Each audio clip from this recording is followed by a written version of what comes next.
Marquette Golden Eagles came into last night's game with 11 losses on the season, but 9 of those losses, 9 of their 11 losses, have come to ranked teams.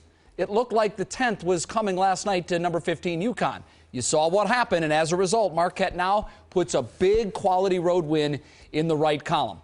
Let's bring in their head coach to talk about it. Buzz Williams, we will apologize to our viewers in advance. I'm not sure how much of your voice you have left. We heard you last night after the game, and it was very little at that point. The game was a grind. You guys had a big lead, blew it, and then played great in overtime. What did you tell your guys after the win? Well, I just thought that our character was great. I thought that they had every opportunity, Jay, to just give in, and I thought that we hung in there. And, you know, if you look statistically at the numbers, it's hard to imagine or deduct that we even had a chance to win, much less that we won. And I think that's just the resiliency and the toughness that our guys were able to show last night. It was like an avalanche for you guys in the second half. UConn opens on a 26-7 run, and then all of a sudden there was a switch that you found, and you stopped the bleeding. How did you do it?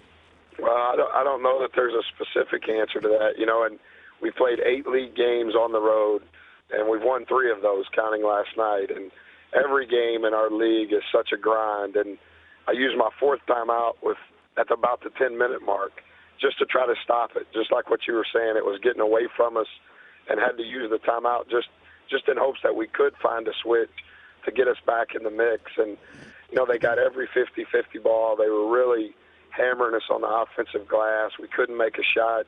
There for the first 6 or 8 minutes of the second half, they said we were shooting like 10%. And I thought we were just able to just kind of hang around, and then made some really big plays down the stretch. And then, as you mentioned earlier before I got on, I thought DJ was outstanding in overtime. What does he mean to the team? Because it was clear that when the game was in the balance, he just stood up and took things over. What does he mean to you guys on and off the court? Well, he's an unbelievable person.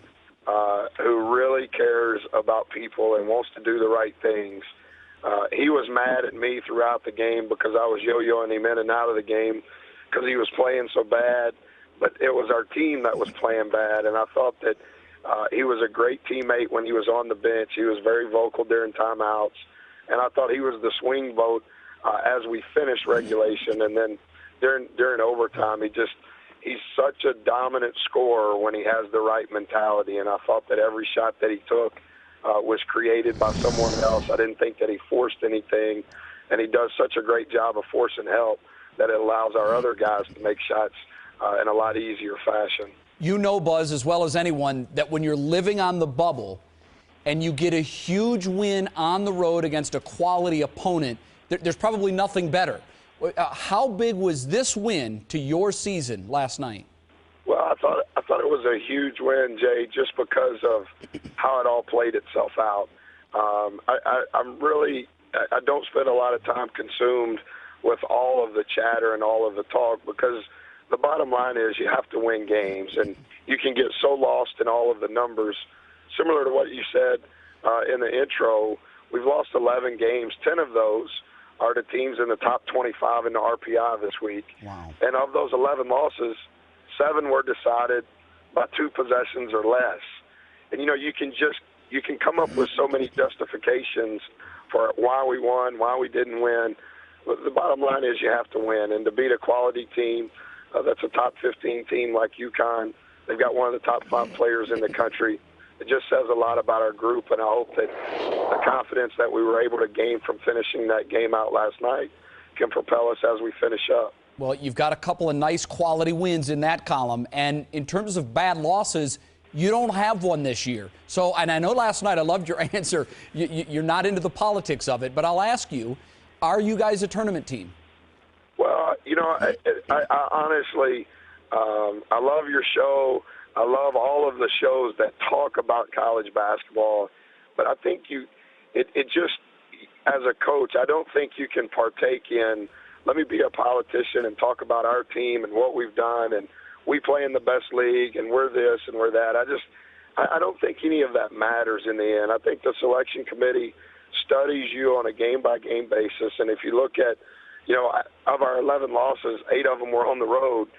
8 of them were either on the road or on a neutral court, and relative to the 37 at-large teams, when you look at our body of work up until today, are there really 37 better teams than us?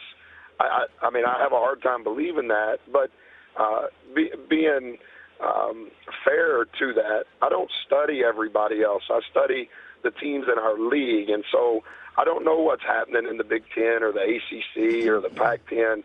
I watched the ticker, but I can't really tell you what's going on in depth in those leagues. I think our body of work speaks for itself. We have not finished some games, Jay, that we should have, but at the same time, we've won some games maybe that you could argue that we shouldn't have had. I think our league's as good as it's ever been, and I think to be in the position that we are, I think that we're a tournament team as of today. But the problem is it's not Selection Sunday, so we've just got to continue to work and continue to try to find ways to improve. Well, I'm sure you will finish strong. Coach, good luck to you and Marquette the rest of the way. We hope you make it in the tournament. We'd love to see you in the dance. Jay, I appreciate you allowing us to be on your show. And to tell you how old Skip Bayless is, I used to read him when he was in the Dallas Times-Herald. That tells you how old he is. So we're going back just a little bit. Buzz, thanks so much for coming on. Good luck to you guys the rest of the way. Have a good day.